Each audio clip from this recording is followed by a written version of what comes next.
Hey, before we hop into the podcast, I want to let you guys know that this is a re-release from Season 1, Episode 23, the story of UpStream Farms. Brothers Matt, Joe, and Emmy, how they're taking the family farm over and moving it in a new direction. Really is a fascinating story that we wanted to revisit, tell again, because I'm pretty sure we're going to have Matt, Joe, and Emmy back on the podcast soon enough. So before we did that, we wanted to kind of step back and retell the UpStream Farm story, because we do get our beef from these guys, and we're a little tied up right now on the ranch, on the farm. I know Ben and Morgan are going in different directions. I'm as well I'm up on our family ranch right now in Boyd County, Nebraska.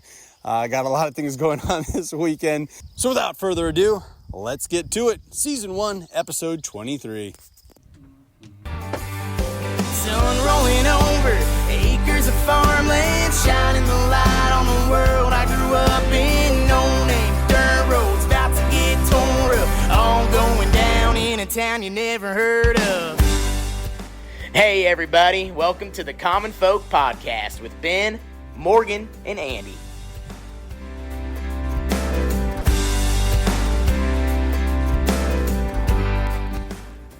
All right, welcome to Confolk. Hey, we're back at it. Here we are. Now hold on, I like doing this. That's like your signature move. I just think it sounds right. It's like business time. It's podcasting time. Yeah, I'm already half done. Well, You're late to the show. I can try and catch up. Okay. I think I can do it. Okay, let's go. Yeah. No, Ben, where are you at in that drink over there? I just opened it. Okay. I'm hot, though, so I'm going to drink a lot, probably. Ooh, we got the cooler ready. It's We do. freaking hot in here today. We do, yeah. Well, in here, but also outside. Well, it's like hot outside, 97. yeah. Oh, at least.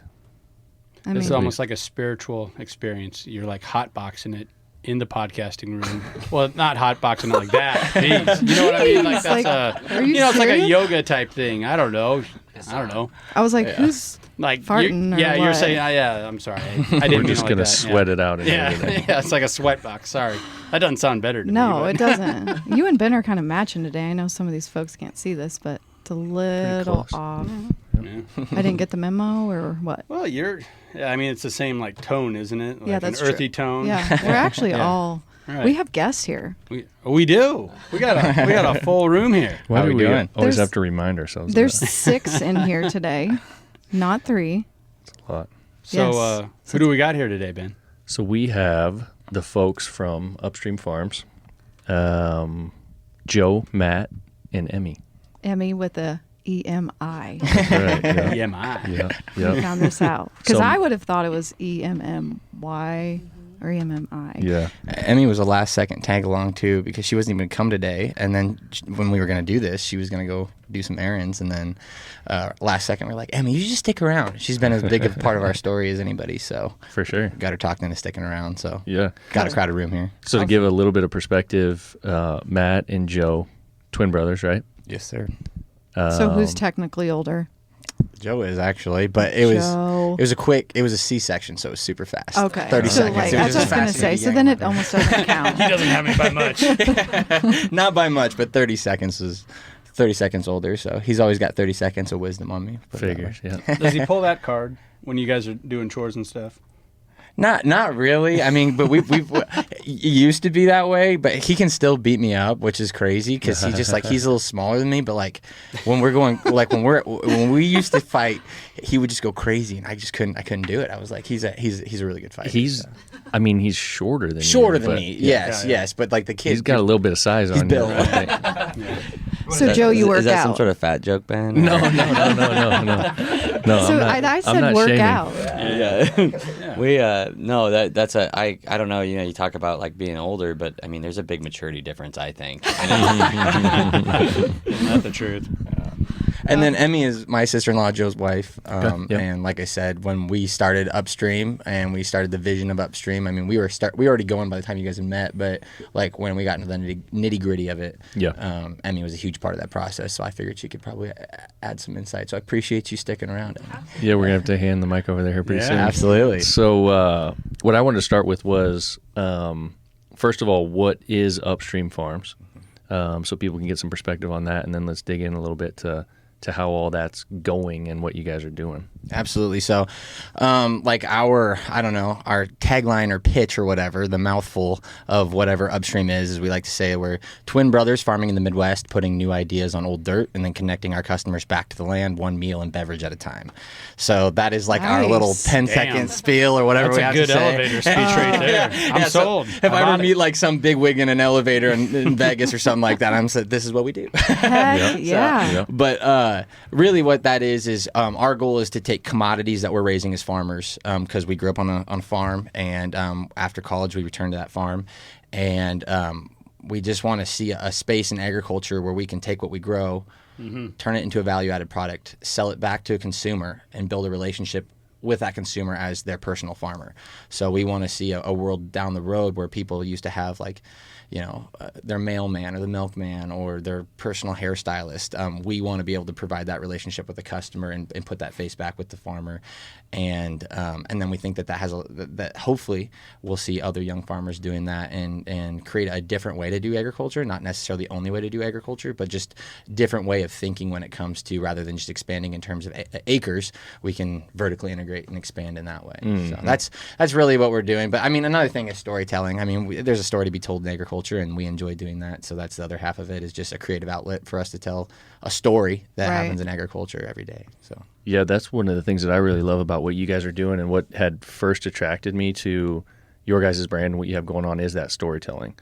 And frankly, I'm surprised that you guys aren't bigger on like social media and stuff like that than you actually are. Not that you're not, but with the content that you create and the story that's told, it's like, I just feel like once people really discover it, it's going to get pretty crazy. I don't know if that's how you guys feel, but yeah, I mean, it's nuts because like the space of content, and this is a whole nother rabbit hole we could get down in, but it's really, I mean, you can create the best content in the world, but and just document all you want, but it's those outlets, there's different. If nobody sees it, exactly, then what? exactly. There's different media platforms that get saturated and other ones that have that space, and then also as we become more responsible farm owners and we've taken on more responsibility on the farm, creating that content has been a whole nother beast, and so. But with that, we've still been able to grow our brand in different ways, more word of mouth and things like that, which has been super interesting. So we found that as we've grown, but we still, I mean, every day I get on and I get to engage with some of our people in the social realm. It's super fun. Yeah. Well, and I feel there's a growing desire for the consumer to get back to that one-on-one experience, to actually buy from the farmer, from the butcher. When did that light bulb go off for you guys that, hey, this might be something that people want, to hear the story, meet the people, and then do business with them? I don't know if there was actually like a one time that happened. I think that we started our kind of entrepreneurial journey in the Angler Entrepreneurship Program at UNL. I mean, from the time we were in high school, I guess you could go back to say that we were really involved in our community.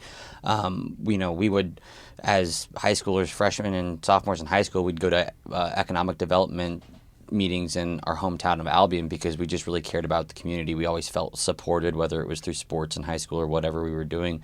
We felt that support, and we loved our hometown. We loved our community. We always wanted to give back in some way. And when we went to the Angler Entrepreneurship Program at UNL, we found ourselves going down rabbit holes trying to start businesses just because we wanted to, because that's what you were there to start a business. And so we explored a lot of different things, and when we came back to it, what we really wanted to do was just provide a business that could support our hometown and just give back to our hometown in some sort of way. And so we see what we're doing as an intersection of this creativity that Matt and I have, which is we grew up in the music. My mom was a piano teacher, and it was weird, in a small town you kind of do a bunch of different things. We were in band, but we were also on the football team, and so it's just like you get this whole rounded experience. And so we actually ended up at UNL not only being in the entrepreneurship program, but we were in the UNL drumline and in the UNL marching band and did things like that.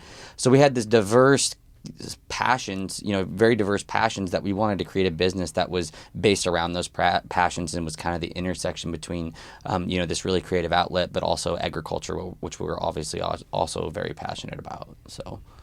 Yeah, and I mean, just to go off of that too, I mean, we also, just like in more practical terms, we grew up, eating with a freezer full of beef. And that was the first thing. We were like, I remember one time when we first went to college, the first beef that I ever ate, and this is no lie, that wasn't cooked in a restaurant, but just like buy it, cook it on a grill, wasn't from our farm, was in college. I went to Hy-Vee, and sorry, I don't know if you guys are sponsored by Hy-Vee or anything like that. But I went to Hy-Vee. We're Kroger. Yeah, get them out, Kroger all the way. But I grabbed a steak, and I was just like, and we cooked it, and I thought I messed it up, and then we went home, had the same steak, and I was like, oh, it's the beef. It's the beef. It's the beef. There's a difference. And that was when we first like, okay, there's got to be more people out here that are looking for good beef. So that was like the more practical. That's how we decided to go direct to consumer.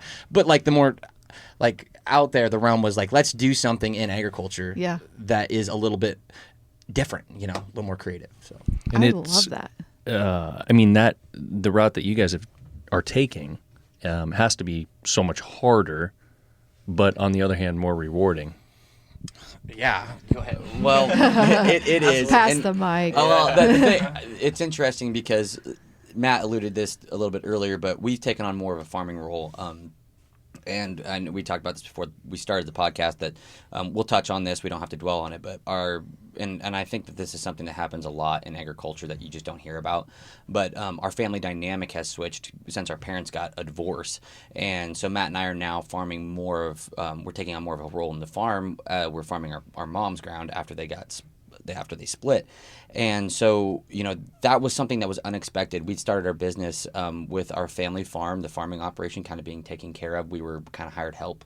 And we were doing, whenever, the family farm needed help, we would pitch in. But it gave us a lot of time to work on our business. And so it's interesting because we've had to learn how to be good business owners and farmers. And to say that that's been extremely hard and been a really tough year is an understatement, because we're juggling a lot of things more than what we had thought we would ever have to this early in our lives. So this is super fresh then. This just Oh yeah, yeah. Okay, It's okay. the last 18 months. It's been Gotcha. a part of what happened. So we went from being full-time business owners, part-time farmers, basically, where we were a part of a huge family dynamic, and everything on those day-to-day chores and everything like that. We got to be a part of it. We got to document it, have it be a part of our lives.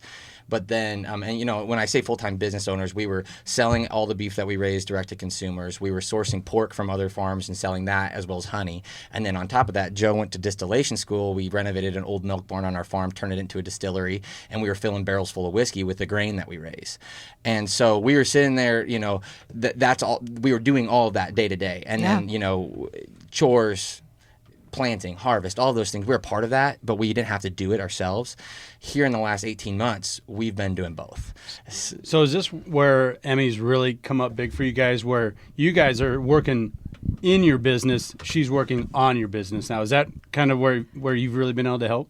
Yeah, it's kind of been like, the last 2 years. I remember like the first night we irrigated by ourselves and we had to go start the wells. And we stayed up all night watching those darn things because we didn't know what was going to happen. And when we got them started, it was amazing. And so just having to balance the business and the farming side of it, doing everything of all of it, has been a balancing act, but I think we're getting pretty good at it. And now we're just finding what we're both good at. And so, Matt can sell the heck out of a beef, but I can go organize the freezer maybe a little bit better. And so just finding where we fit. And so, I'm not on the farm full time. I'm a mental health counselor. And so I get to hang out when I can and provide a little feedback sometimes. That's all right. Yeah, right. So it's just finding where we all fit, and so it's been fun.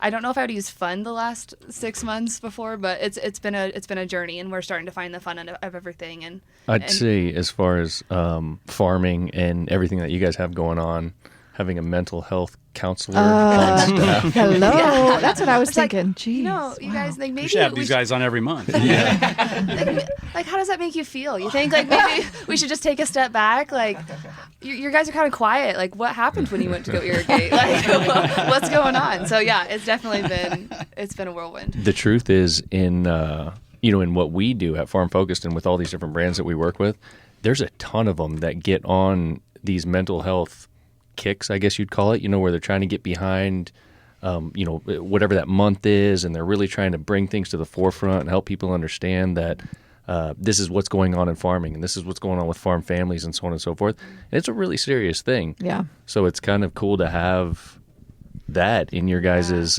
corner. agriculturists they get left in the dust sometimes, and then they have this attitude of pull it up by your bootstraps and everything's going to be Right. fine. And Yep. the neighbors growing the corn, they're growing the soybeans. We must be able to do that. They look like they're doing a good time. They're getting the same amount of rain as we are. They're paying the same inputs. We should all be fine.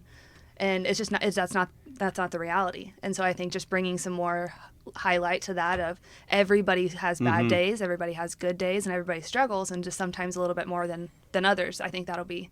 I like where we're going in society of bringing more light to that, because we definitely need it. And without spending too much time on it, but to continue to touch on what's important there, the other thing is the lifestyle. So you're very secluded. I mean, yeah, you can run to town, you can do these kinds of things.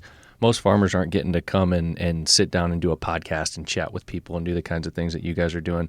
But this is how you guys have built your business, to work directly with people. Most farmers are working with their local co-op or their elevator or whatever. They're not seeing, people from outside their realm. And that's a huge piece of that mental piece that you're talking about. The co-op doubles as the coffee shop. I know. Absolutely. Yeah.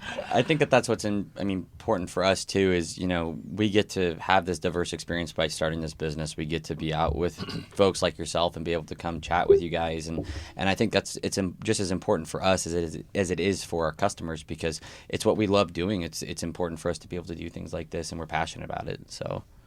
Yeah. Have you guys always, so you went to college together, you played sports, were in the band together. Have you ever separated? Honestly, it's crazy. Not really. I mean, we didn't live together. We didn't live together. Like the first time that I remember didn't do anything together was our freshman year of college, where he decided to live 3 dorm rooms down from me, and that was crazy. Because we had lived under the same roof our whole lives, and then even after that, he moved with some of his friends. He got to be close with some guys in the agronomy. We went in different ways in terms of our degrees that we pursued when we were there. I went after the animal science side. That's what I was passionate about. Okay. Joe went off the agronomy side, and we figured that was a diverse way to come back to the farm, and so that was a good way to go, but also allowed us to kind of branch out and do things differently and learn different specialties, so we're out of each other's hair a little bit. So he got friends in that space, I got friends in my space, and we lived in different places throughout college. And then once we moved back from college, we moved into my great grandpa's farmhouse, and we lived together. And then when Emmy, all three of us, we Emmy's all lived, there too. Emmy joined the whole crew right during that time. Emmy moved in too, and so we were all under the same house, and that was so fun. Now Emmy's got to talk. So that was during COVID, and we didn't have a choice. No, we did have a choice. It was great for a while, and I said, Joe, if you want to still be in a relationship with me, we should probably find somewhere else to live. So we did break up with Matt. No offense, Matt. No offense, Matt. No You're offense, great. Matt. It's me, not you. right. And we didn't move too far away, so we're all in the same area now. But So it was good times. When you guys were at school and it was your freshman year, I imagine the dorms that we lived in where there's this commons area in the middle. There's dorms across from each other. We were in Lincoln. We were at. I lived in Smith. We were in Harper. Yeah. That's we were in Harper. Okay, yeah.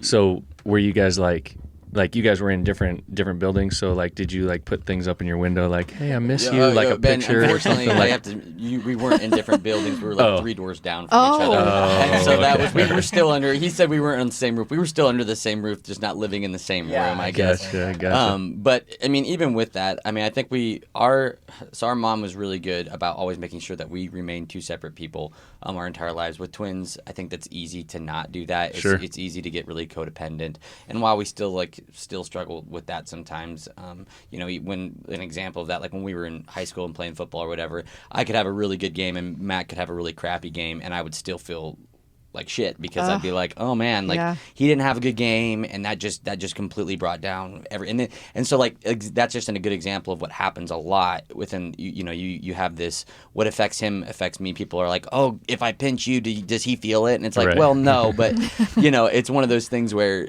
if having that dynamic, and I think that there's a lot of siblings that can relate to that, just being able to, if you have really close to your siblings, things that happen to them, you feel those things as if they were happening to you. And so, we've had to learn how to balance that in our business, being in business together and being partners, not just brothers, and I think it's challenging, but it's also extremely rewarding because, we can really bounce off of each other, and it's been a really big benefit for our business. I think that even with relationships. I mean, you guys will see that the longer. I mean, we've been together since we were 16. I mean, you start feeling that too. So that you say brothers or siblings.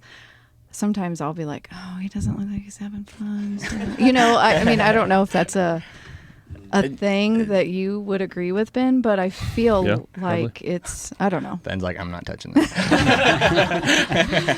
Anyway, so that's point another of it thing is, that you'll learn as you get older. stop. It's like you just agree. It's like, it's all good. Okay. Okay. I'm with you. Yeah. But on the real though, you grew up having the same experiences. Yes. You're gonna feel things in a certain way, Yeah. and that's something we've worked through. And even this last year, like I said, to say that it has been like a super easy year, no bumps in the road, would be a lie. Yeah. I mean, a lot of people when you go through farming, and I'm sure a lot of your guys' listeners I'm assuming primarily a lot of farmers. A lot of it's agriculture folks, sure. Agriculture folks, and if you're not from that space, the dynamic of coming back to a family farm has a lot to do with you get to learn a lot. So like you have, until the time, let's say you start farming, you're back on the farm full time till you're 20, and let's say you move all the way back, all the way till you're 40, you're still farming, and then maybe whoever's in charge of that space steps out of there when they're like 80 years old. People wonder why there's so much generational lag in agriculture. It's because of that. Yeah. People don't retire at 50; they retire at 80 to 90 or even later. When they can't walk. When they can't walk yeah. anymore, they physically can't do it. Right. And so the thing is a little bit different with our experiences is that a lot of those things that when we decided to kind of jump into this space where we're full-time farmers too, we're getting baptized in fire. So it was a lot of just letting your pride down and being like, I don't understand this. I feel like I should understand this, but I don't. And so when something breaks down or a fence doesn't get fixed correctly and there's those day-to-day things that need to be done or the chores don't get done correctly and it just, doesn't work out.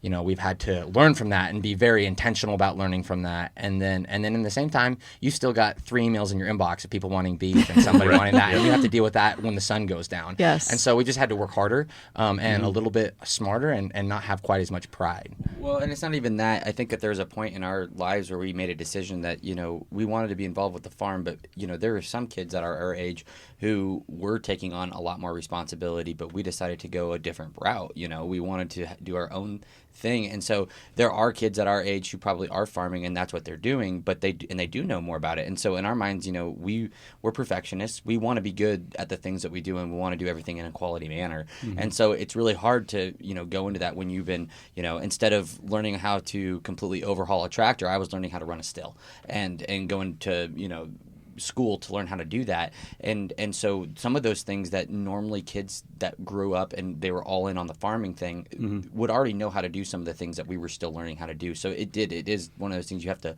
let down your pride a little bit and be like, hey, because we decided to launch a business instead of going all in on the farm, we had to relearn some of those things. Yeah. And I mean, one of the things that, and I do a lot of sports broadcasting, and that's kind of been a big part of my upbringing and who I am. A lot of blowback that coaches get is when they fire a complete staff and they bring in their own guys.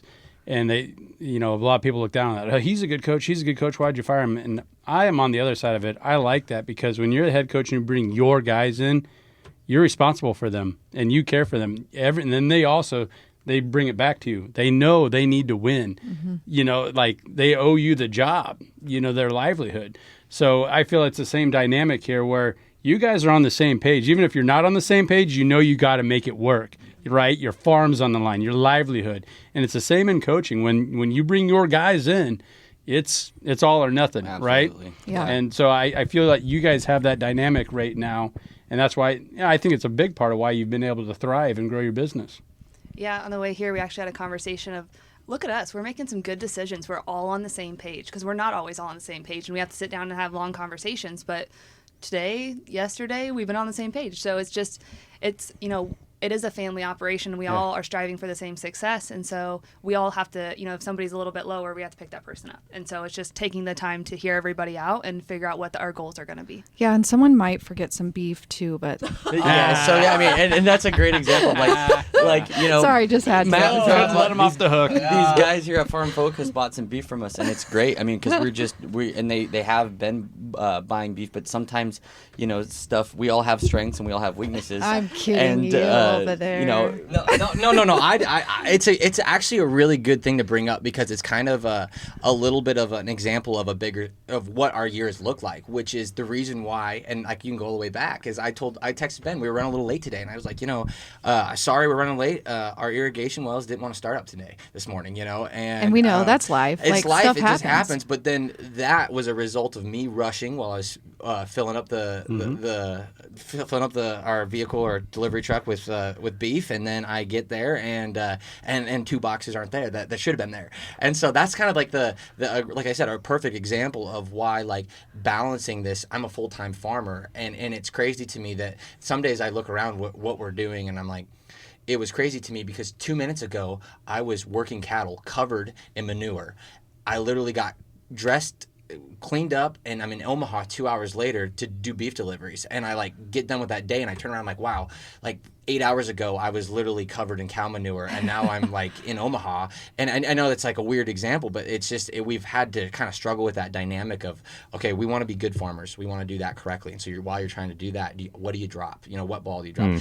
We're actually in a cool spot right now though, where we're finally getting the opportunity where it feels like there's a light at the end of it, because we're getting to a point now where we can hire people and we can bring people on board and we can expand this past ourselves, which I think is a huge thing for us personally. We started this too. I mean, we're talking about why did we start this?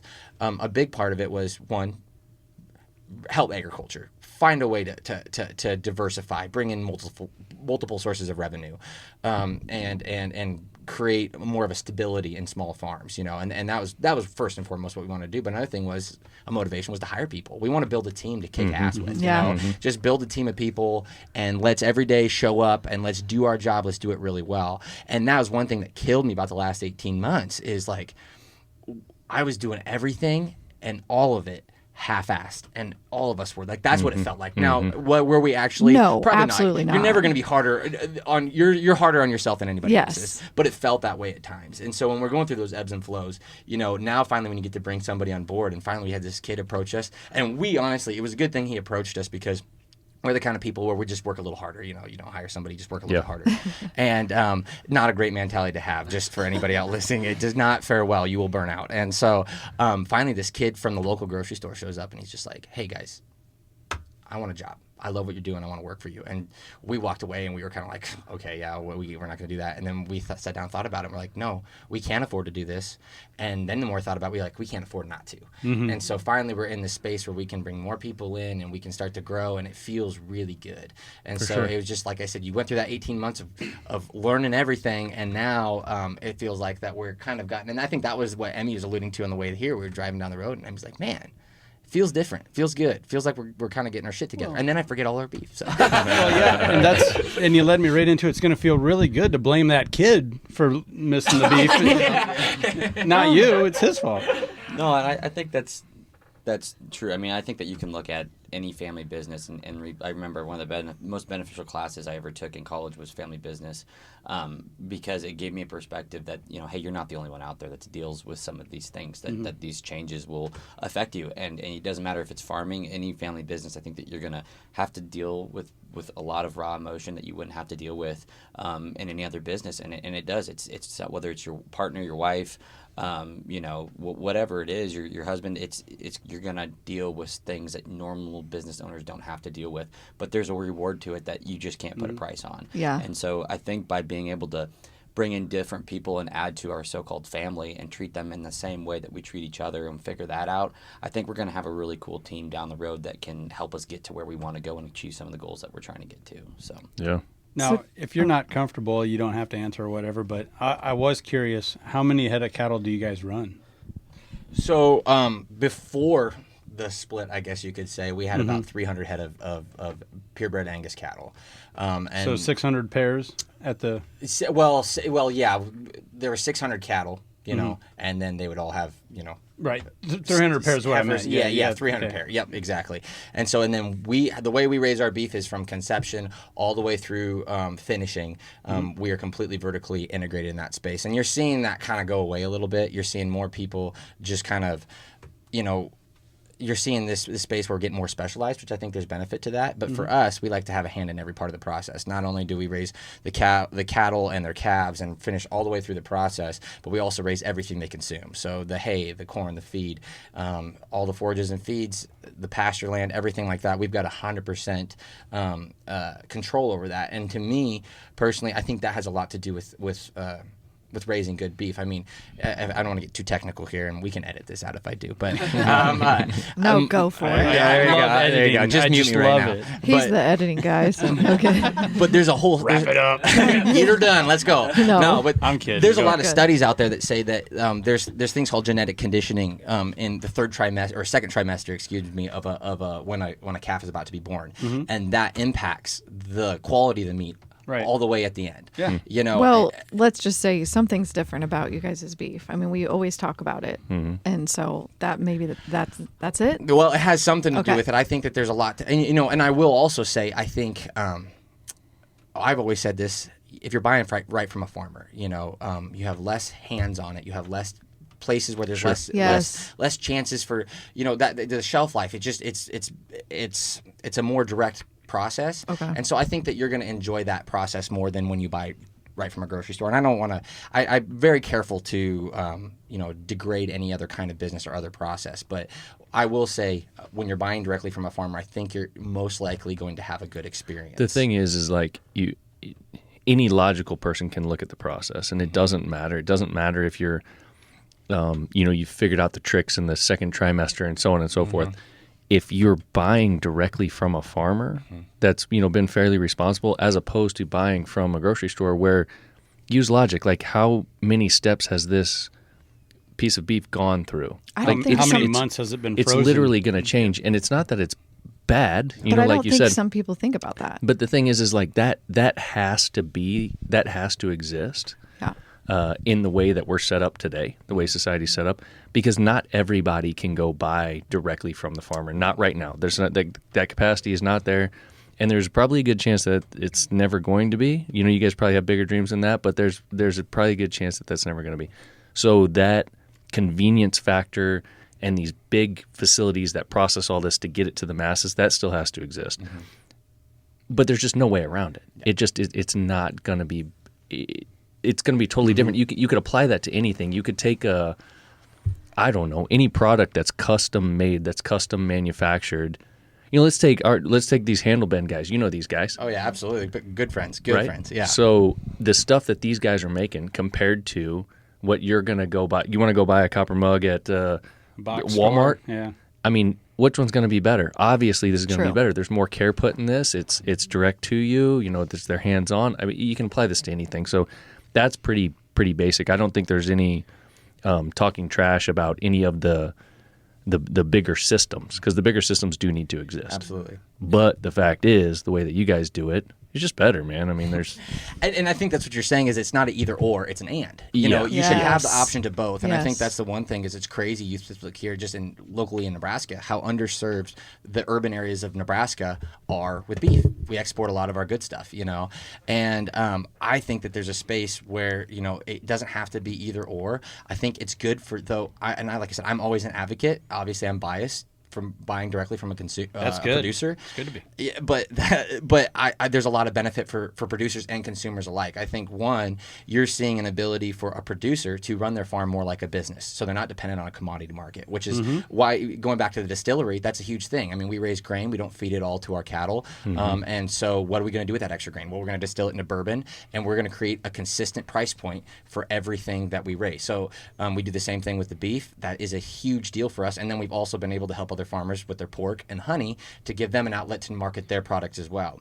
From the consumer standpoint, I think it's extremely important as well because it gives you the option to have high quality beef and you are supporting your local communities. So, can we hire Matt as the hype man for Common Folk Podcast? I mean, he had me sold on the elevators piece. Then he said bourbon, beef, and he followed up with honey. I'm like, okay.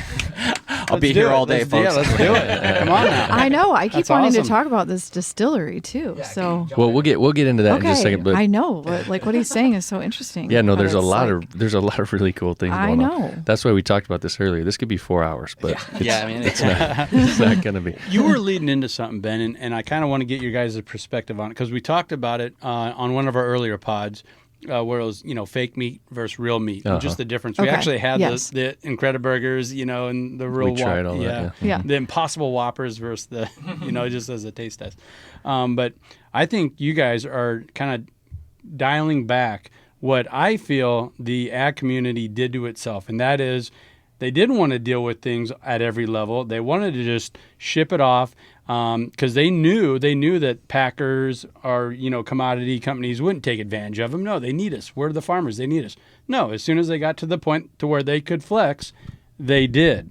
And now, and that whole story was try to hide the process, try to hide that, that these things happen. And now you guys are being out in front, put it out on YouTube. No, we're going to have bad days. There's going to be ugly days. Cows die to make beef, Absolutely.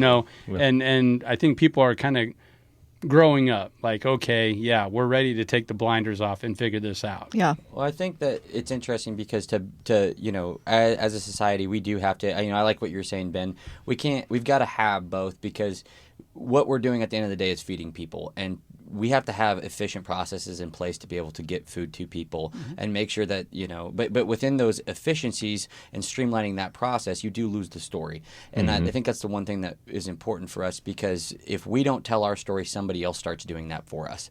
And that's where, in my mind, where the problem happens is because we're no longer being the ones to kind of control what our narrative is, and we kind of gave up the rights to be able to talk about it when those efficiencies came into place. Again, they're important and they're necessary, but we've got to have a way to be able to talk about what we do and how we do it and why we do it. To that point, too, something that I've always said, and it applies to the category that you guys are in as well, is convenience is that word convenience.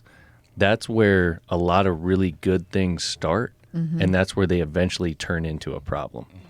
100%. Like you can Absolutely. literally, like if you can keep that in your mind about anything that you run into, if you look at it, you're like, why are we doing it like this today? Because someone made it super convenient and this is what it turned into and this is how we're doing it. And then people do things like you guys are doing and people think, oh my gosh, this is, revolutionary and this is so cool. Look at this.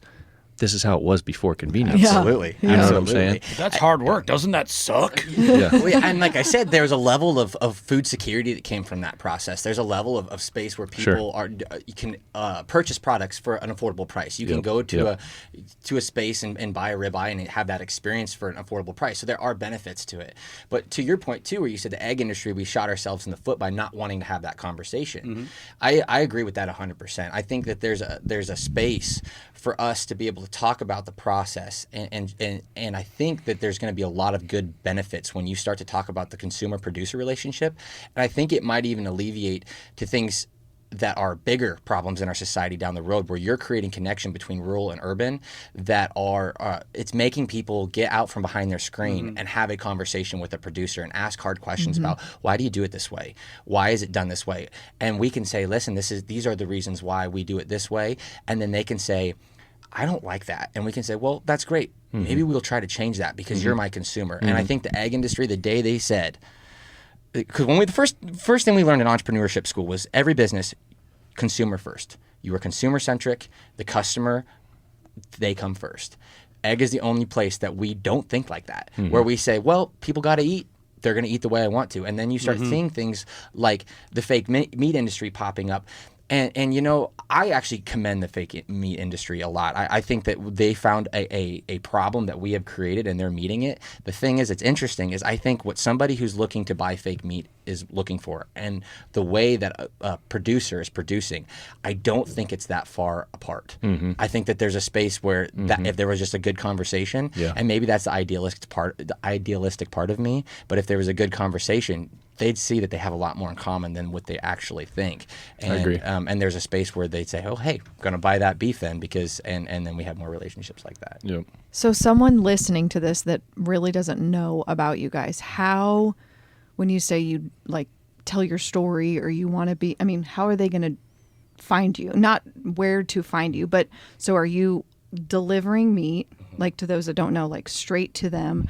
Do you have them come to your place and pick it up? Like, what is the process? What's the mechanism? Yeah, like how do you actually get to talk to this person then? So our goal is to be able to buy meat from us in any way that is convenient for you. So Okay. if you want to buy one cut of steak from us and we ship it across the country to you, You can do that. we'll do it. Perfect. You can go to our website, www.upstreamfarms.com, shameless plug right there, but and you can order there and we will ship it right to your home. But also through the pandemic, we found that there was a space where a lot of people, I think something primal kicked into people, and they said the things they want, good quality protein, things like that, it kicked in, and they wanted to fill a freezer. And some security. And some security, Yes. exactly. And they Shelves wanted to empty. gather around a fireplace and cook a steak together with their neighbors, with their friends. Like- Absolutely. Like a lot of that stuff, you're right. It came back to the forefront. Like, I miss my friends. I miss my people. Yep. What can we do? How can we create an experience around that? We were able to meet that experience, and so through some innovative ways of getting our beef processed, because that was a huge thing. Yeah, we went out. remember that. We found some Yeah. other processors that we worked with, which ultimately we have really good relationship with a local processor in Lincoln who can do a higher quantity. We were able to meet that market demand. This is kind of full circle because what you talked about at the beginning was.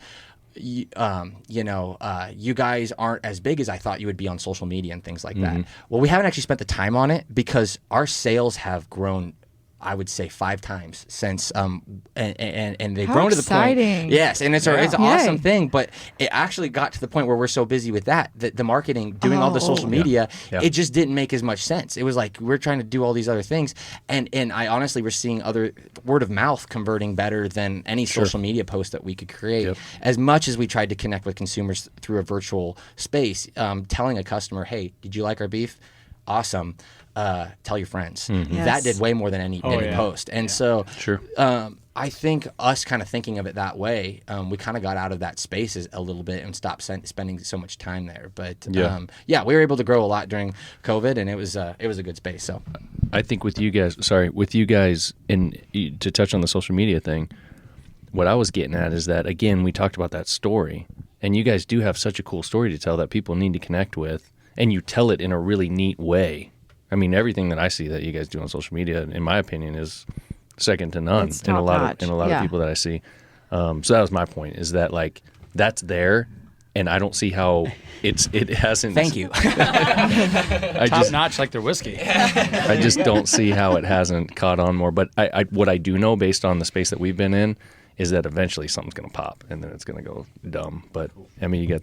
Yeah, I got the mic now. What do you got? I was just saying with the UpStream updates is like the stories on Instagram that kind of started when we came back to the farm, and so I grew up in the agricultural community. My dad's a vet, and so I grew up with livestock and everything, but I didn't grow up on a farming operation, and so I'd be driving down the road. I said, Joe, what the heck is this thing? And I'd describe it to him, and so I had lots to learn.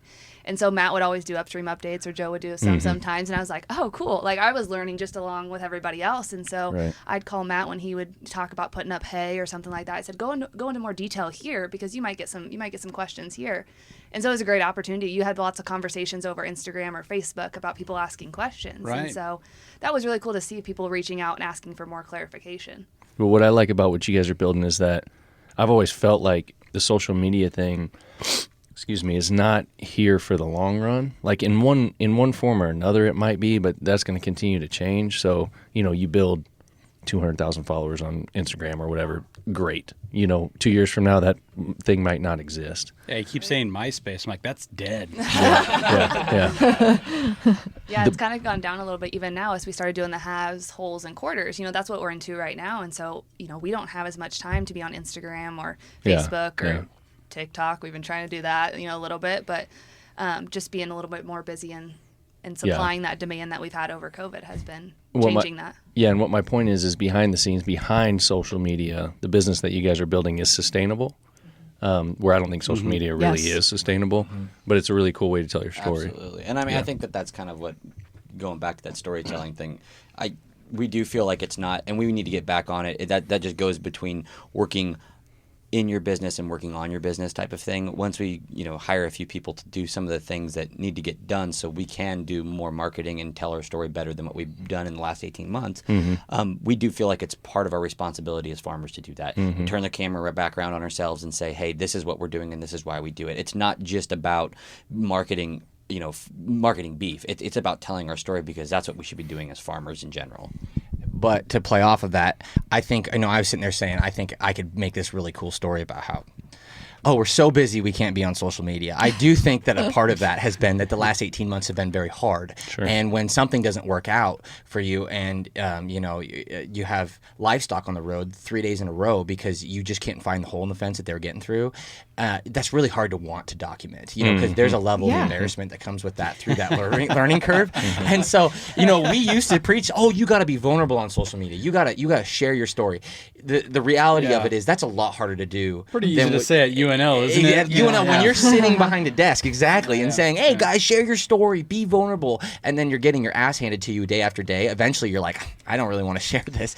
And so, Good God, and if you put that out there and your neighbor sees that and he starts commenting, so that's you're gonna get raked over the coals for sure. And I mean, and that's the thing is there's part of that our local neighborhood is very, very supportive of us. We feel that support from them. It's more of it is a pride thing, but it's also, like Matt said, it's one of those things that you have to really learn how to be vulnerable. And we've had points where we have jumped on and said, hey, this is what's going on in our day. Yeah, I mean, so kind of dipping into the distillery side of things, the first time that we got barrels in, and for those of you who don't know, we make bourbon. That's our predominant what we're trying to go for, and that product has to age for a very long time before it gets into a bottle, in your hand, in a glass. Minimum for straight bourbon is 2 years. And so, that product comes off the still as moonshine, you put it into a barrel and it ages. And that's where it gets its brown color and most of its flavor from. But the story is that when we get our barrels in, we're going to put our first run. We got put down our first run of bourbon. Super excited. Got to this point where we're like super, happy with what's coming off the still that we're ready to put it into a barrel. We get these barrels in, and of course, they've been sitting there for a while we have been perfecting our distillation process, and we get ready to put our first product in that barrel, and I'm sitting there putting whiskey in the barrel. We're pumping it into the top of the barrel, and then all of a sudden there's just a little trickle of something coming out on the ground, stop. and I go, Matt's like, stop it, you're spilling stuff, Joe, you're spilling. And I'm like, oh, no, I'm not. Like the hose is all the way down in the barrel. I don't know what you're talking about. And all of a sudden Matt just takes a cloth and wipes it away, and it keeps coming and it keeps coming, and we're like, oh my God. So it went from being the best day ever that we get to finally put our first product into a barrel and set it away to age for a long time, and all of a sudden this barrel's leaking. And because we didn't realize that those barrels are, we knew that these barrels are 100% charred on the inside. They go through this whole process that if you let them sit without anything inside of them, they're going to shrink and they're going to crack, and there's going to be holes in them. Oh, shit. And so we quickly realized that we needed to find a way to get what we had pumped in there. Spent forever getting this product perfected. We really didn't want to waste it.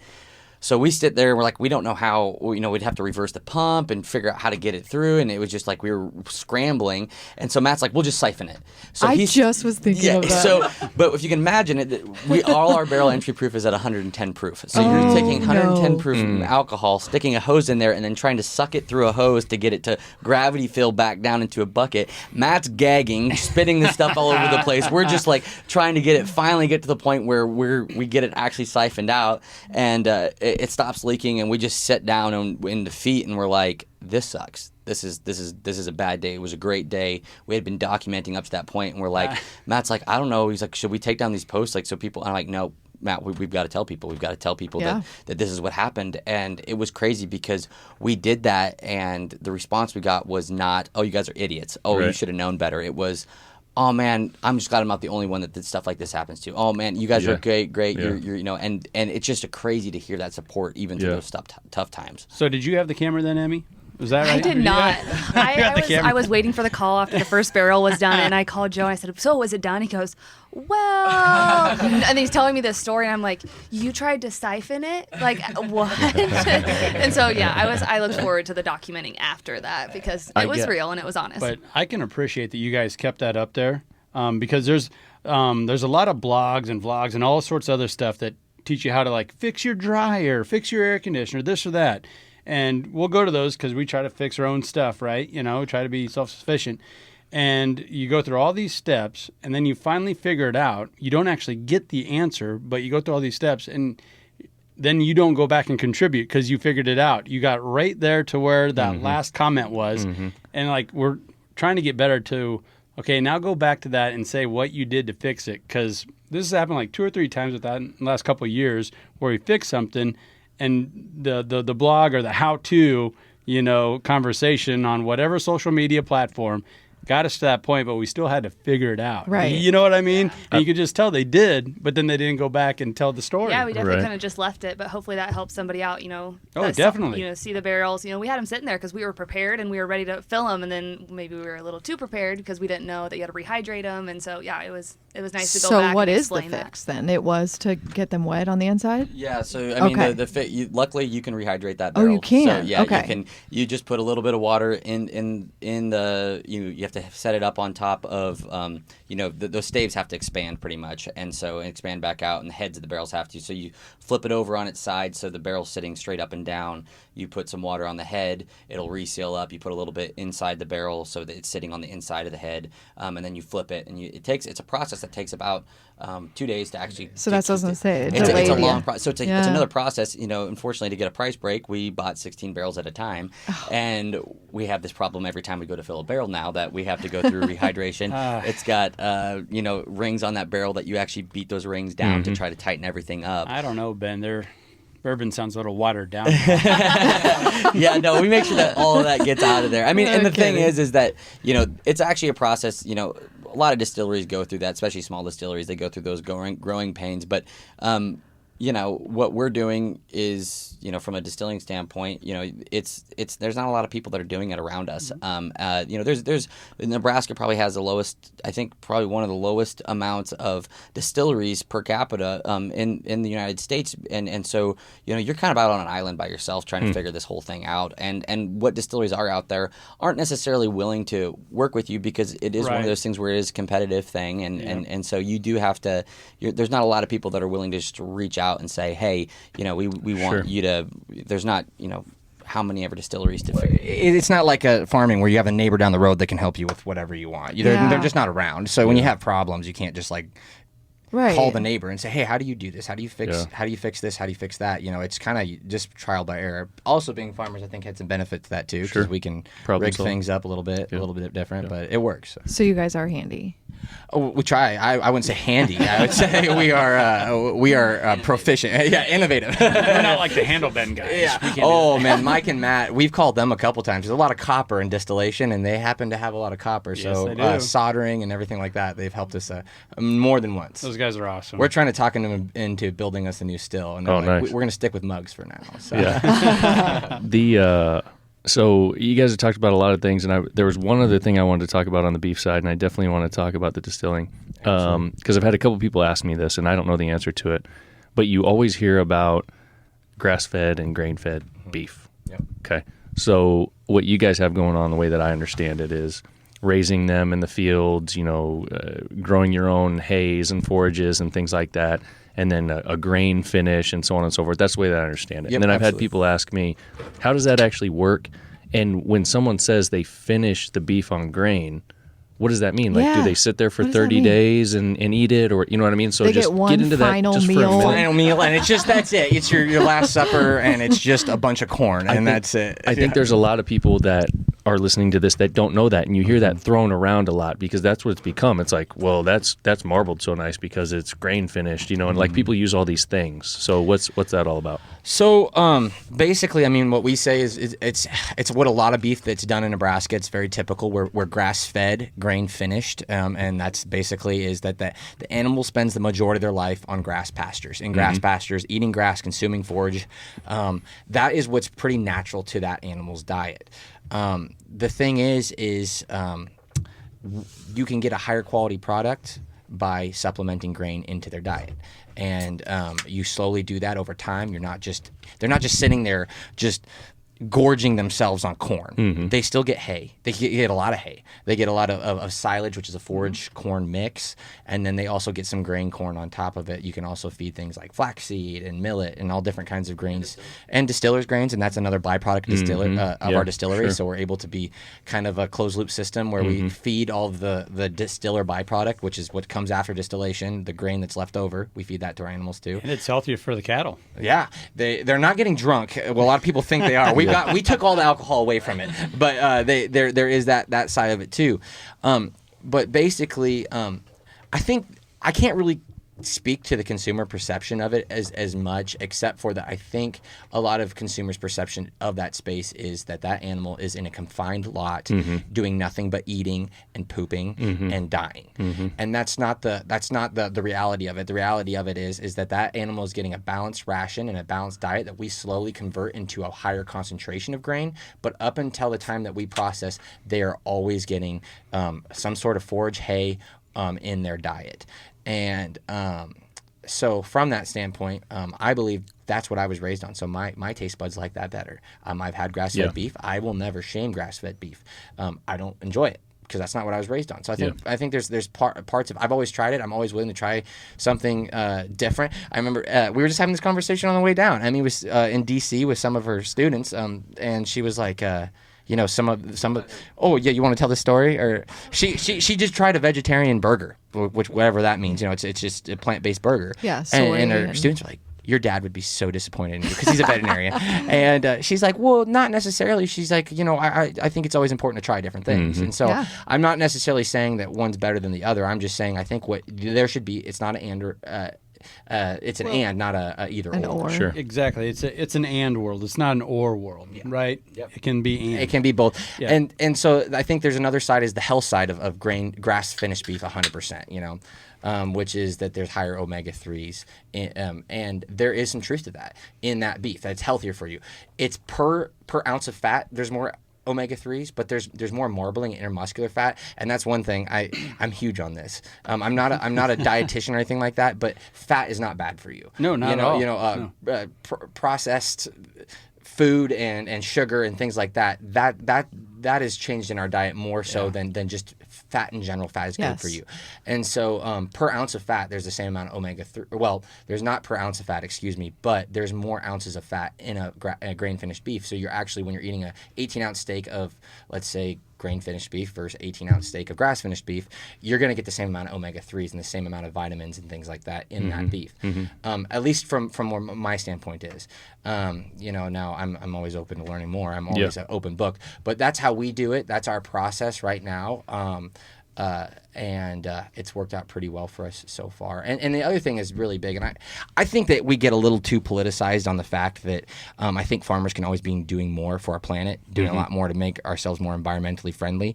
We do a lot with rotational grazing. We do cover crops. We put armor on the soil. We do no-till farming practices. Those are big things that help offset our animals' emissions. Our animals have emissions. That's something that they do. Sure. Humans do. Humans are the most unnatural thing to the planet. And so whatever we can do to be offsetting the things that we do that are unnatural to the planet, we should be trying to do, in my opinion. And so we do all of those things in order to just try to not only do what's best for our animal, not what's only best for our consumer, but what's best for our planet as well. And I think that's something everybody can agree on. So, you know. So just kind of rewinding back to the start there, you talked about vegetarian burger. Yeah. I feel like every burger I've ever had is that because that's all cattle eat or plants. Oh, exactly. That's your food, right? Yeah. Oh, I never thought about it like that. I mean, that's not what you're talking about? No, you're right. I think that the biggest thing what Matt's saying is that when you talk about being politicized is that and I think it goes back to that and or the or statement. If tomorrow we were told that the best thing for our consumers that, I don't want to be sitting here. I mean, you look at like the tobacco industry, they can't sit there and say that smoking a cigarette pack of cigarettes a day is good for you. You can't say that. And so if they came out tomorrow, Yes, I can. they can say that, but should they? And that's the thing is, as farmers, we have to be responsible. That's what being a responsible farmer is: listening to the science, listening to what it's not out there for us to just disagree. And I think there's that whole idea that just because I read it on the internet means it's fake. There is science backing some of the things that we're talking about, and so we've got to listen to that. We've got to be really intentional about making sure that the management decisions that we're making are good for our planet, good for our consumers, and even sometimes if it doesn't align with what we want in our pocketbooks, we have to make sure that cover crops doesn't make us a lot of money. It's not like it's making us a hand over fist, but we're doing it because it's important, and it's what we need to do as farmers to change how we've done things in the past. And if we can continue to do those things, I think we're going to be better off as an industry. Well, and those type of things open the door for smaller operations like you guys. I'm scared as hell with like what Bill Gates is doing right now, just buying up gobs and just tracts and tracts of land. There's rumors that China's buying farmland in America. Like, that scares the hell out of me. And a long time ago, my father and I had this conversation, like, if these small guys don't get with it and figure out how to pull this off, it's going to go away. And then you're going to lose it all to like what's already been happening, where the packers have all this power over, you guys raising the cattle. And it's just ass backwards from the way it should be. But once again, I feel like us farmers, us ranchers, we've kind of done it to ourselves out of convenience. Adapt or die.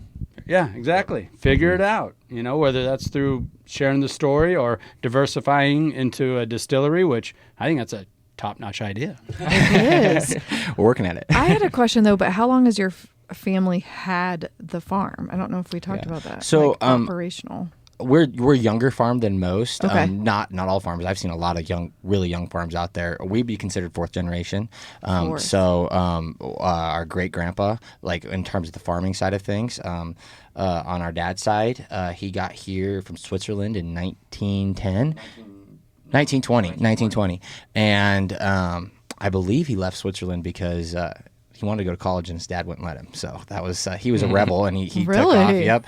And it's kind of a cool story. He saved that he only wrote to his girlfriend at the time, and he sent her a ticket when he had gotten enough. He'd worked for a farmer, didn't speak English, worked for a farmer here in northeast Nebraska,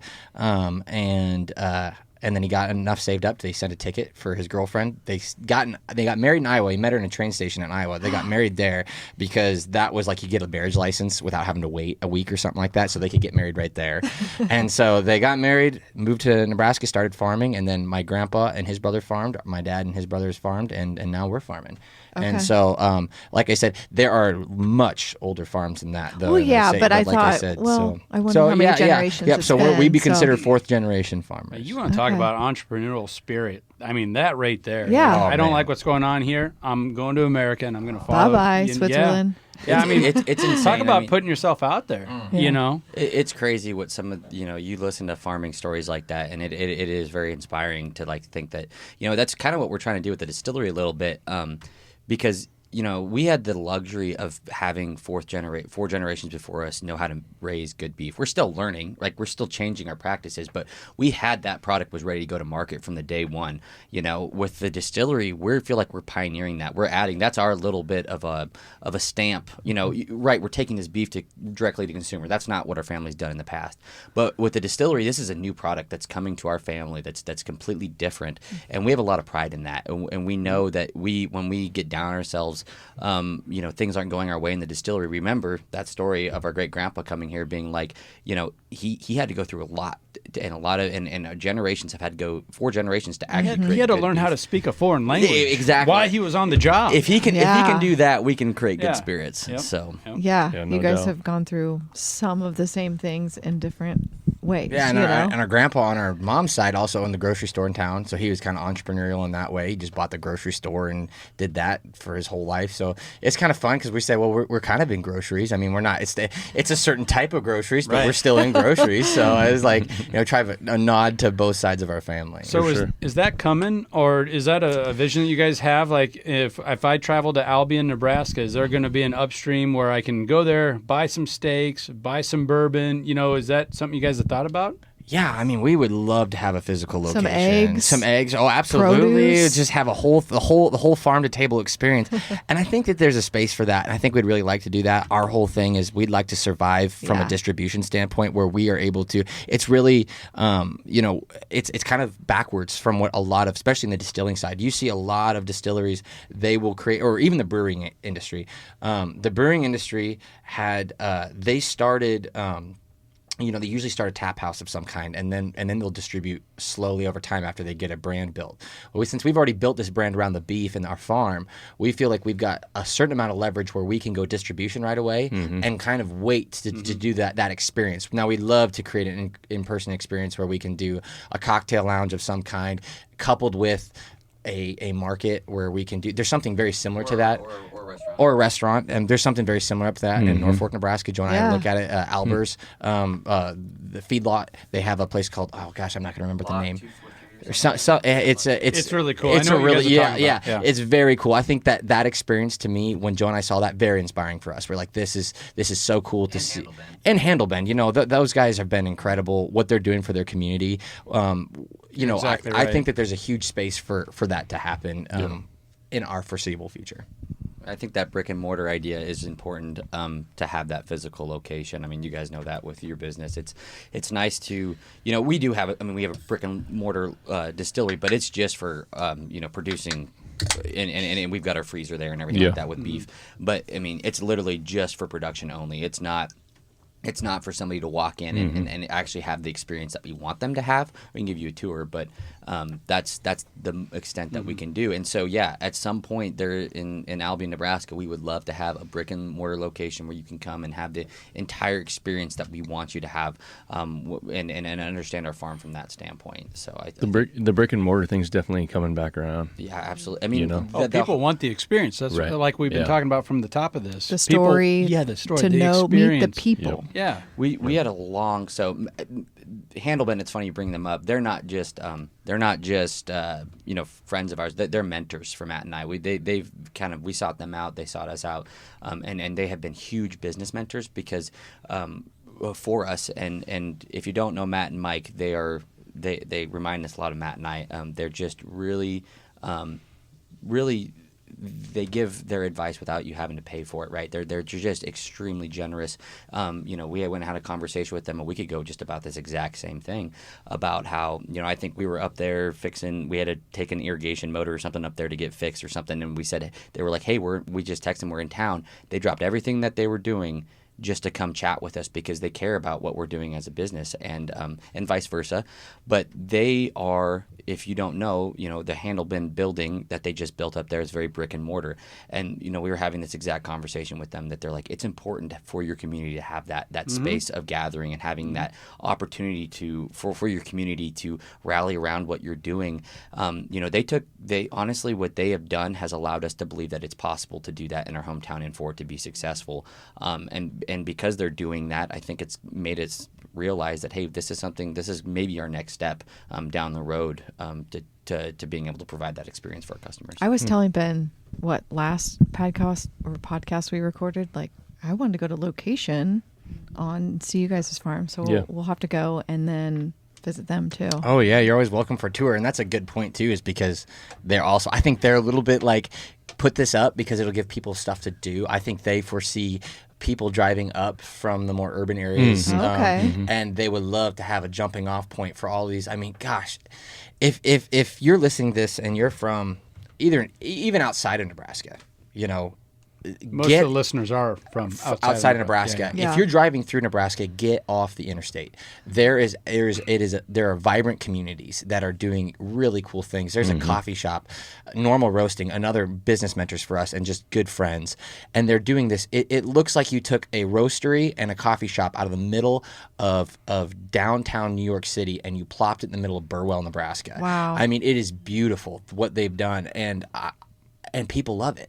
They support it, and it's incredible because they're able to get they also ship. they ship their stuff all over the country, their beans and everything that they roast. But they also have a spot where, a farmer, you walk in there and it's kind of funny because there's like a 75-year-old farmer sitting there enjoying a coffee, and usually you'd think of some hipster, having their drip coffee or something like that. Pretty Gucci. Yeah, it's Gucci, pretty cool. yeah. But it's they've provided this experience where people are willing to support them. So like I said, if there's anything you take away from this podcast, if we've rambled on way too long, if there's one thing that you can just take this bite and put at the beginning, if you're not from Nebraska, get off the interstate, because there is a lot. Get off the interstate. Get off the interstate. Big There's a title. lot to see. Get off the interstate. Yeah, There you I go. like that. I like that. Is that the name, the title of it? Maybe it'll be. Get off the interstate. It's definitely a new T-shirt. Get off the interstate. That's great. That's true. Yeah.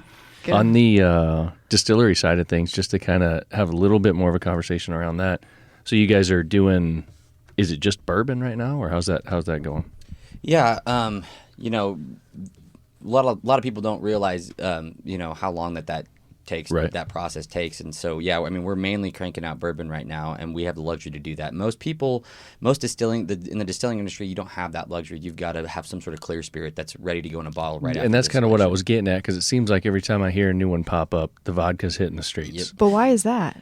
Because there's no aging requirement. There's no aging time. It's super fast. It's super quick. It comes off the still. You cut it down, whatever proof you want with water, and it goes in the bottle and you sell it. But that's the unfortunate part. It's not as high quality of a product, so therefore you can't. It doesn't. It's kind of you could lose money on that product really quick, because the amount that it takes you to make that product versus what you can actually get for it versus bourbon or something that's been aged is so much less, because that market is so saturated right now. There's a huge. I mean, everybody, you can make a vodka right away.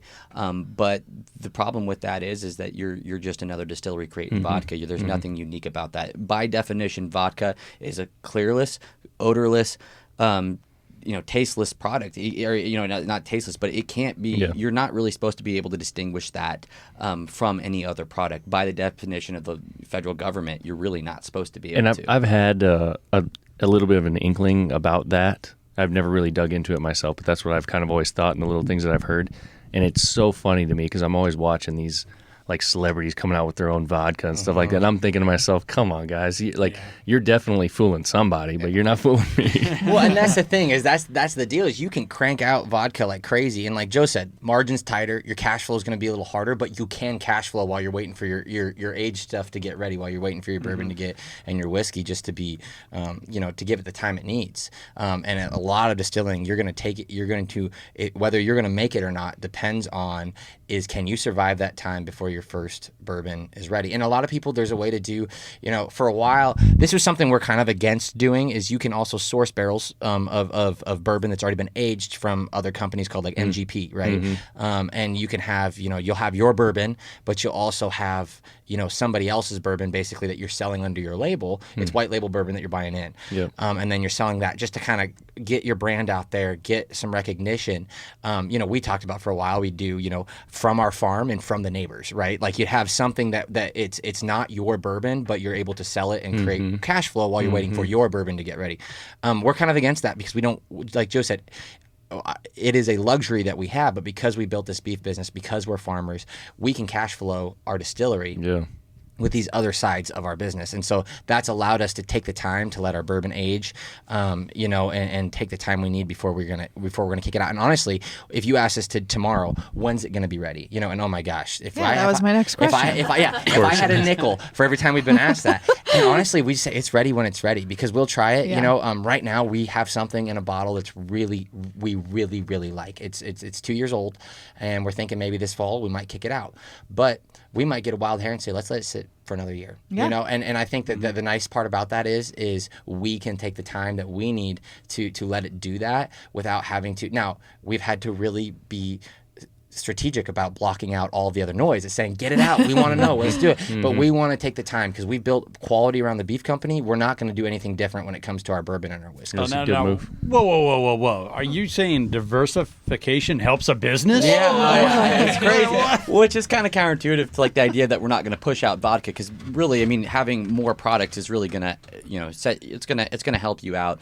One of the other big misconceptions in the distilling industry with vodka is that people are assuming that every distillery can make their own vodka, and a large chunk can't, us included. We actually can't make our own vodka.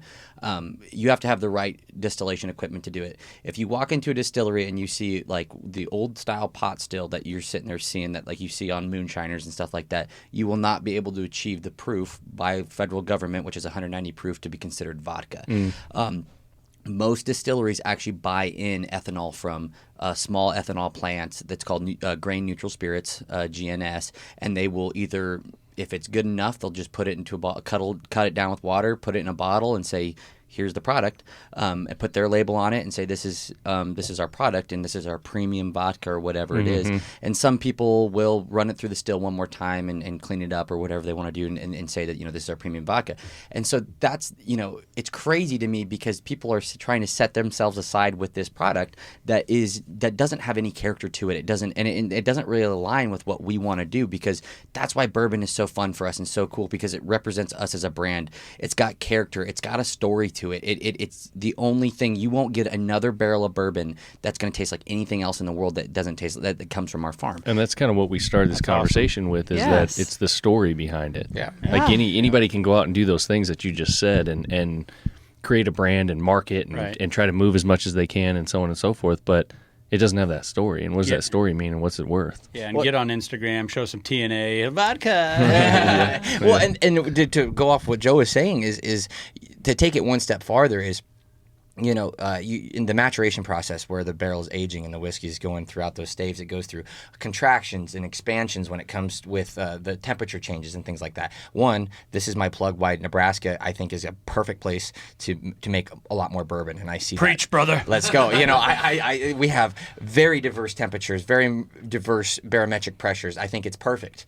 Why not Nebraska? We're right in the middle of corn country. This is the perfect place to make bourbon. And I think people are catching on to that. I think we'll see a lot more distilleries in the coming years pop up in Nebraska, because I think it's perfect for our state. But another thing about it is I think that what's unique to us is that you could take our barrels where we age them at in our rick house, and you could take them and put them even in Omaha. You could take them down to Oklahoma. You could take them all up to North Dakota. The products can taste different afterwards because of the way that it ages, and so of where it ages. And so we think it's really cool that our process, and you'll see a lot of distillers be very transparent about the grains they're using, their mash bills and everything like that, because they know where we age it, where it counts. You're not going to be able to replicate that. And so for us to be able to age it where we age it, and then on the flip side, the grain that is in that barrel was grown 200 yards behind our distillery by yours. us. Yeah. You can't replicate that. So we're an open book. We say, like, if you come in, see what we're doing. Like, we have no secrets, because try to replicate that process. So you almost need like whatever year it was barreled, that you've got a story about like what was the weather over That's those what I next was 2 gonna years. say. Absolutely. I mean, and I think that's kind of what we want to do, is Yes. like saying, hey, this has gone through, the high during this year was we were up at, above 100 degrees, and the low was negative 20, which honestly, that happened to us. These barrels that we're aging right now have gone through that in their life. They have gone through that. And it's a cool thing to be able to say, Nebraska bourbon. Everybody talks about the bourbon state, which is obviously in Kentucky. And, I went down to distillation school down there, and people look at you and they say, you're from Nebraska? Like, what are you doing down here? Like, what do you actually think that you got to run? I mean, we've had, people that we've talked to about, questions we've had in the distilling industry, and they're like, you're not going to make that work in Nebraska. Where in Nebraska, like, well, how far away are you from Omaha? And we're like, well, 2.5 hours. And we're like, guys, how are you going to make this work? And we're like, you don't understand Nebraskans. You don't understand the pride that we have and where we grew up and why people care about the products that are made here. And if more people, that's why we're so focused on quality, because we don't want to give Nebraska bourbon a bad name. We could have pushed this out a year ago, and we would have probably sold it all and made great money doing it, but we're not going to do that. We are going to make sure that this stuff is quality, and that it gives Kentucky a run for their money, because we believe that we can create products just as good, if not better, than what they're doing. And that's how we see ourselves from a distillery standpoint. We don't see ourselves as another Nebraska distillery. We consider ourselves as a collective of distillers that are going to be able to make quality bourbon and quality products that line and pair really well with our beef and kind of what we want to try to do. So, I mean, it is crazy to me that we get a lot of questions about that process, and we're out here just trying to be an open book and answer as many questions as we can. And with that being said, we talk a huge game. because we want to be perfect and we want to do everything perfectly. But we are still 26-year-olds who are young entrepreneurs who are still learning. And I think the whole thing with that is that we are still going to make mistakes. And I think that it's not going to be perfect. It's not going to be smooth sailing. And I don't think anybody's going to go through that process with smooth sailing. For sure. And so I think that being transparent on this is where we want to go. I mean, I agree 110% with Joe. We plan to give Kentucky a run for their money. And we believe that Nebraska will someday in terms of the bourbon industry. And I think in the beef industry, I think there's going to be a space where we're going to do amazing things as a state. And I think we can be a common ground in the middle of a very undivided country right now. And I really believe that in this state. With that being said, we got a long way to go. And like I said, we're 26-year-olds. We got a lot to learn, a lot to do. But I think being on this podcast, talking with people like the guys from Handlebend and getting more people in this space, I think that we're going to do some really cool things down the road. So Back to the weather. God, I just love that. Thinking that your bourbon could be different each year, but just tweaked a tiny bit because of the weather. I don't know enough about bourbon, being honest. He's more the hard liquor I don't know guy. a whole lot about it. Well, But I mean, you drink more hard liquor than I do. It's like sure. the White Claws. So White Claw beer is where I'm at. But The cool part about bourbon too, I mean, and just getting more of the technical side of it, that you have that it takes to make a barrel one oak tree will on average make 1.5 barrels, and every oak tree is going to have different characteristics in the next depending on how old it is, where it comes from in the state, what it's gone through in its lifetime is going to bring out different flavors during that maturation process. And so you could have two barrels that are not one barrel is alike. You could have two barrels sitting next to each other and they could be half brother and sister, but they're not the same. They didn't come from that same oak tree. even from the barrel. Yeah, right? and so Okay. that's where the term like Okay. single barrel comes from. Is that product will probably not be replicated. Most distilleries, what they're doing, and like you talk about like big distilleries down in Kentucky, a lot of them what they're doing is they're blending hundreds of barrels together to get a specific flavor profile that's very consistent.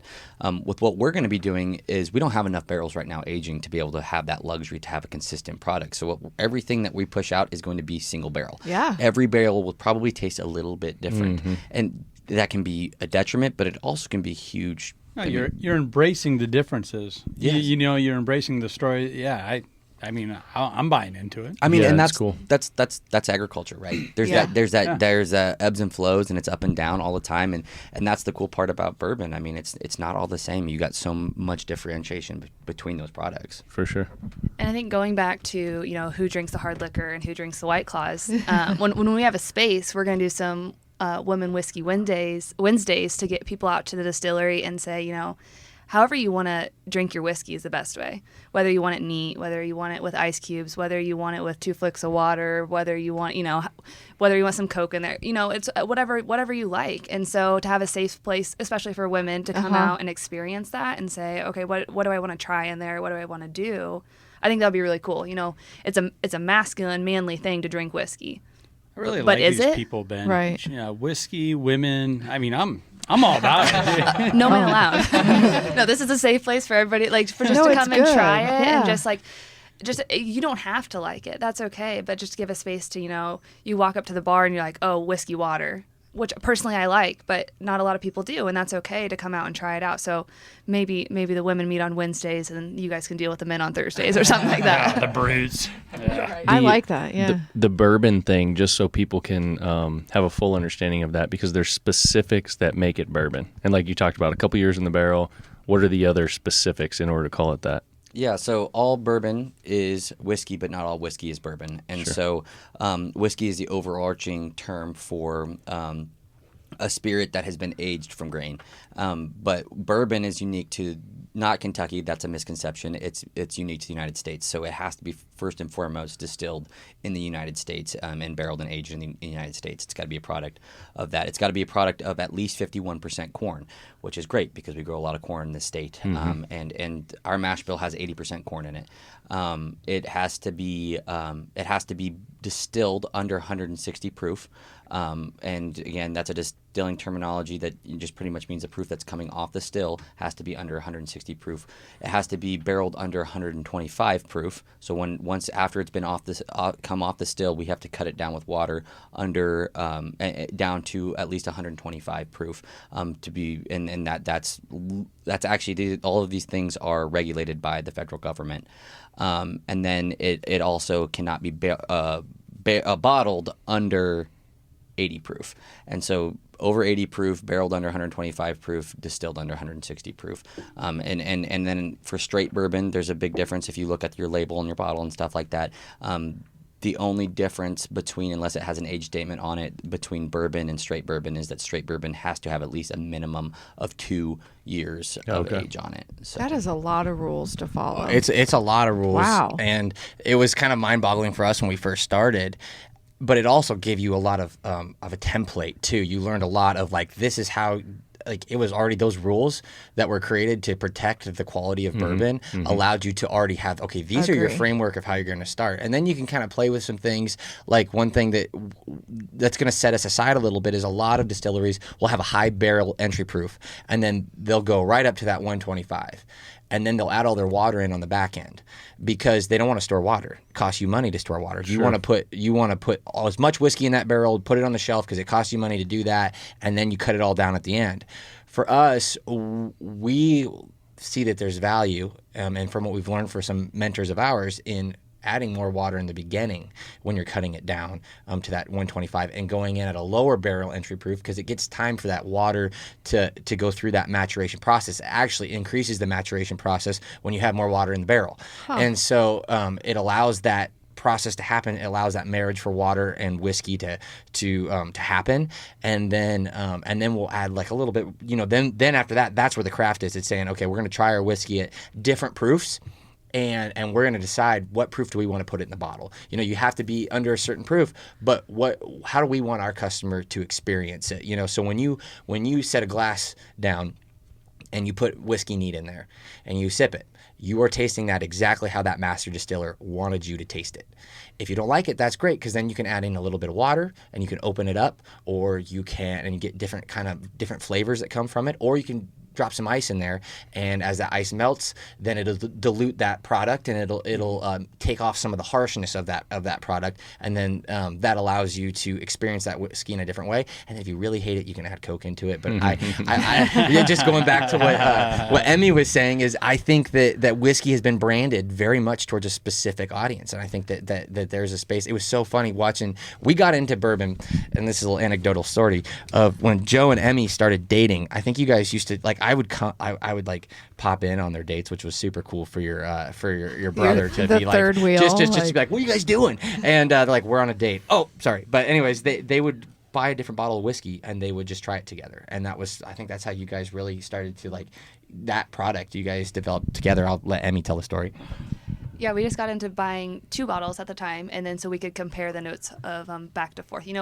I grew up, my dad was a big whiskey drinker, and so I got to try a little bit with him, and then with Joe in the business, I'm like, okay, this is business. We have to really figure this out. And so we'd get 2, and then we'd try to, we'd first taste, and then it kind of went downhill after that, after you taste tested too many. But that was our date nights. We'd get 2 new ones, and then we'd figure out what we liked and what we didn't, and we went from there. So it was really cool. There you go. But to get back to what makes bourbon, that's exactly. It's a completely unique process to itself. It can't be replicated. You cannot do it unless it follows those same guidelines, and it's huge. It's a lot to take in. But like Matt said, it's a good template, and we kind of figured out what we liked and what we wanted from those date nights. We figured out what we liked. We did our research on what the mash bill was, how long was that aged, what was that product like, and from there we were able to create our own product based off of what we were tasting and what we really liked. So it's pretty cool. Yeah, so whiskey brought you guys together, not pulling apart. Not pulling apart.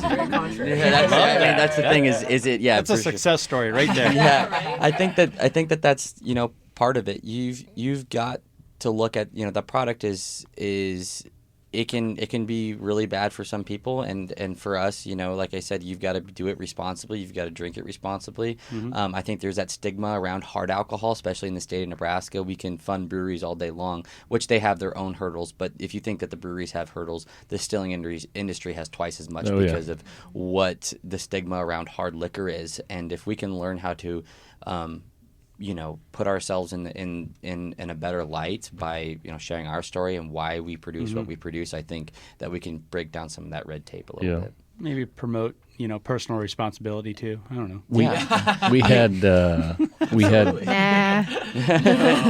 It's Upstream's fault. I'm kidding.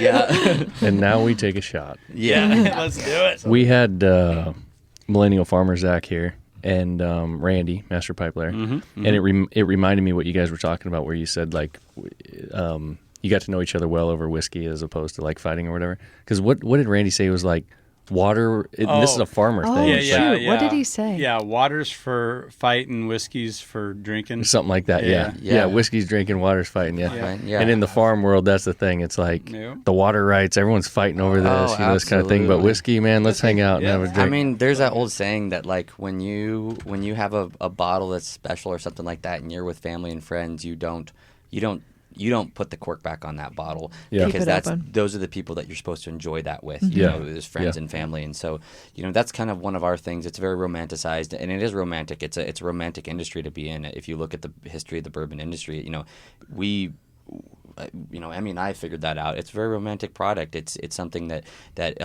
generations have put so much effort in to make that product, and we want to be the first generation in our family to be able to do that.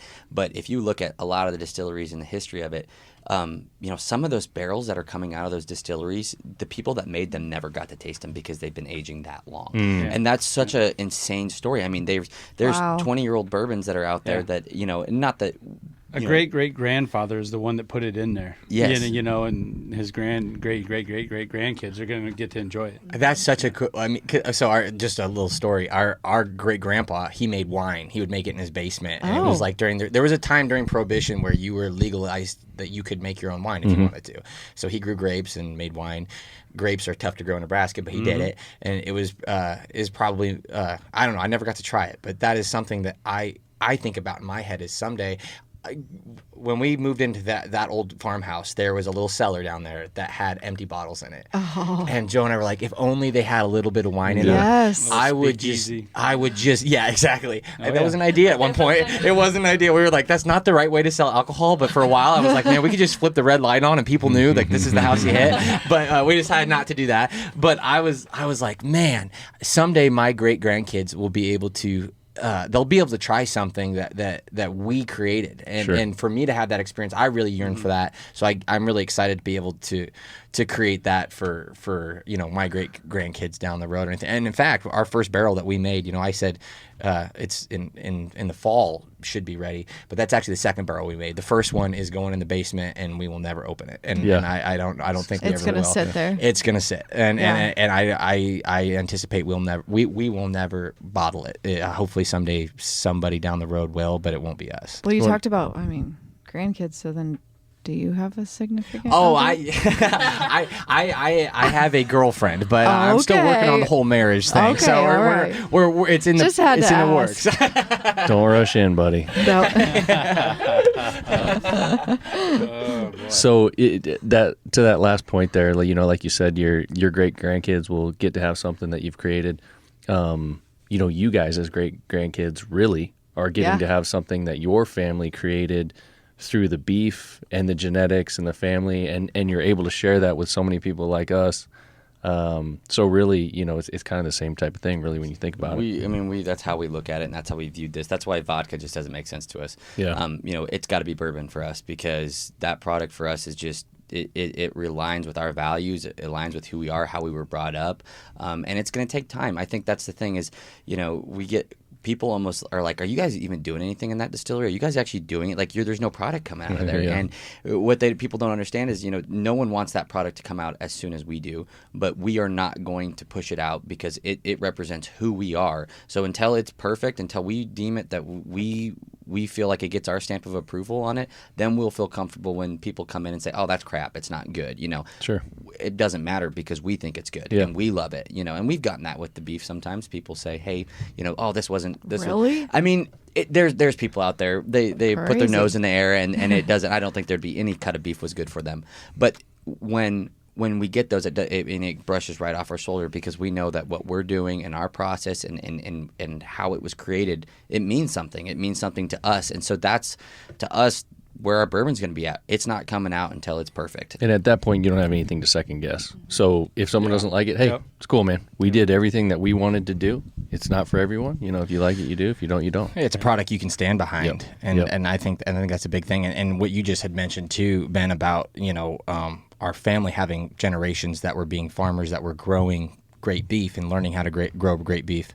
From our standpoint, I can't do the table thing. No, it's all right. You're all right. But from our standpoint, I think that we see in the distillery that being farmers has a big, I guess, impact on the quality as well. And Sure. so when you see the bottle, whenever that bottle hits the shelf, we already know what the label looks like. We've been working with this graphic designer she's incredible, great, very, very talented. And we shared our vision with her, and she has knocked it out of the park in terms of, we said, we want to be known as farmers, not distillers. Mm-hmm. We want to be known not as distillers who happen to farm. Mm-hmm. We want to be known as farmers who have a distillery, and that distillery is on our farm because it is important for our farm to survive. Cool. And so that is going to be a part of the entire brand, the label, everything like that, because we want to be able to share that experience, and we want people to, not even knowing us, to look at the bottle and say, this was made by farmers. Yeah. This wasn't made by distillers who inherited some ground back west and they happen to have some corn that they throw into it. We are the ones that are raising the grain, we're planting it, and we're caring for it all the way up until the point that it gets harvested and put in a barrel. So that's Cool something that's story, important to us. Man, it's been fun, guys. Yeah. It's a lot of really I was cool gonna say. stories. I know. We could sit here for.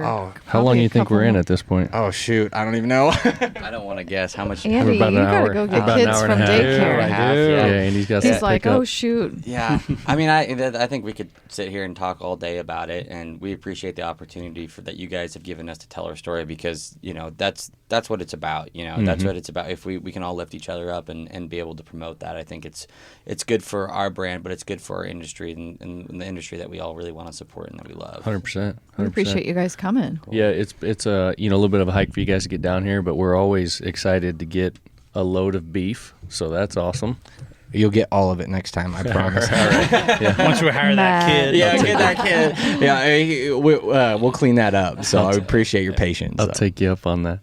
So, man, to close out, we've been talking a lot about the drinks and the distillery and so on and so forth. There's another outfit that we work with a little bit, Doug Trainer, up in West Point. You guys familiar with Doug at all?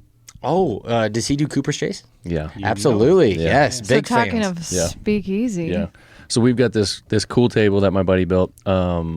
This company, Charred Chisel, made this flag for us. Folks can find them online too. They make some really cool stuff. But in here, you might have to grab those cups too. No, I grabbed No, him. Are they in there's here? shot glasses. Andy's prepared. Andy's on it. Oh, that is cool. Boom. There we go. So in the little hidden compartment, which someday your guys' stuff's going to live Oh, in absolutely. Absolutely. We look Yes. forward to it. here. You know what I mean? So we've got Doug's vodka and Doug's bourbon. And then also from the Handlebend Boys, a couple of custom mugs that fit down in our little cool spot here. There we go. Hand those over to you guys. We're going to have ourselves a little... Yes, sir. That, So if you want one, you get to pick. Oh, if you guys like bourbon, you could after try all it. this trashing on vodka, I think I'll do vodka. I'm sure the vodka that he does is incredible too. But You know It's what? smooth. Yeah. It is good. Doug's Yeah. a great guy. I mean, Yeah, like you said, absolutely. Mentors. He's definitely a mentor for people. And yeah, actually, we just need to reach out. That's the thing is, like, I think that you get into part of You your industry really- where yeah. you kind of you forget the people that are that you can connect with. So. Yeah. Oh, yeah. and he's an open book. Like He he is, would yep. share with anybody whatever you ask, and his episode is actually it's our most One of listened our more to. popular. Yeah, most of our downloads. Yeah. Well, and that's one thing I was just going to say is I wouldn't have known who Doug was unless I listened to I listen to you guys' podcast gotcha. all the time. Yep. So Yep. I was that's how I know Doug. And actually, after listening to his podcast, I'm like, man, why have we not reached out to this guy? We could probably learn so much from him. So it's exciting that we can do that. We did a couple. We did a couple with Doug too. One that we haven't released yet, didn't we? Yeah. Yep. We still got. And he's a cattle guy too. So I mean, awesome. He's got some great stories. But just a good dude, and makes some pretty good drinks. Got some cool stories. Well, and that's the cool part about Nebraska is we're not the only ones who have this mindset. Right. There's Loop River Distillery down in St. Paul. Huge admirers of what they're doing down there because he's a farmer. He's got a grain to glass distillery down there. He started a little bit before we did, so he's got great products out there too. And then Zach from Brickway Brewery and Distillery. He's helped us out. He's been a good mentor for us as well. And so there's a lot of and all over the country. If you looked at there's a company that we strive to be like, Fry Ranch Distillery out of Nevada. They're doing amazing things down there, and so again, just to be a part of that industry, I think it's an honor to be a part of it, and I think that everybody in it respects each other, because we know how hard it is to not only do it financially, but to create a product and wait for that product to be as good as you want it to be, and what it should be, and what give that tip of the hat to what bourbon should be. Right, for sure. Cheers. Well, let's take a drink. Let's have a cheers, and let's close this thing out, man. Absolutely. Appreciate you guys coming. There Yep. we go. Let's have a little taste here. That's good stuff. Good stuff. Have you guys had it before? Yeah, I think I have. Yeah. I've tried A lot of bourbons. a lot of bourbons and all the Nebraska ones too. So Yeah. again, not sure we're right up there with Kentucky, and that's the goal is to No doubt. So. Yeah. Wait, but where can everybody find you at? Yeah, I that's know what you we mentioned it earlier. I'll give our shameless plug. Okay, let's do it. UpStreamFarms.com, and then just Upstream Farms at on social media, Instagram, Facebook, TikTok. We're trying to get in that TikTok space, so We keep looking at it too, Oh man. my It's gosh, I like, know. So that's where you can connect with us. If you Okay. want to reach out to us personally, it's just Matthew at UpstreamFarms.com and Joseph. Oh at wait, Upstream. you're not going to give the phone number? Oh no! Yourself? I would get in trouble. I'm kidding. If people want to order your beef online, they just order right on the website? Yep, right on the website, you'll find a spot. You can just jump on there, place an order, and then Joe and I and Emmy, we're the ones that fill the orders out. So once it lands on your Perfect. doorstep, That's you'll where it's know it's coming us. from. So, And lastly, obviously, we got to close out, but Yeah. why Upstream? The name. Oh, why we named Upstream? Pushing against the current, I think, like I said, new ideas on old dirt. Upstream actually literally in the Native American language that was around here translates to the people of Omaha. So we knew that a lot of people in Omaha was it was a very, that's where a lot of our customers were going to be. So that had a nod to that. We did a lot of research into coming up with our name. But like I said, I think the biggest one was we knew that we would be walking upstream when it came to doing what we were going to want to do. It wasn't just going to be floating downstream like everybody else. And it was going to be a little different. And so that's, it's actually kind of fun because every time that something happens, or we get some pushback, or you get that feedback that Joe's talking about, we just kind of look at our name and say, well, that's what we're doing. We were expecting that when we made it. We knew it starting out, so that's what it's going to be. So last but not least, you guys do have some merchandise. It's on the Farm Focused website. Absolutely. FarmFocused.com. You can find the Upstream Farms brand there. Yep. Some cool hats, some cool shirts, different gear, and I'm sure we'll be expanding that before long. Oh yeah, that graphic designer I was talking about, she's got some pretty good Got some ideas cool for that stuff. stuff. Oh, So yeah. coming down the line. Hit us up, man. Let's do it. Support the brand, expand the brand. There we Yep. go. Yep, that's Like right. it. Cool. Well, I'm going to close us out with the music. You guys got anything else? No, this is great. Thanks, guys. for Yeah. coming Thanks, in. guys. Fun guys. having us. Me? All right. Anything? No? You good? Nothing. Later, folks. All right. Until Peace. next time. Here we go.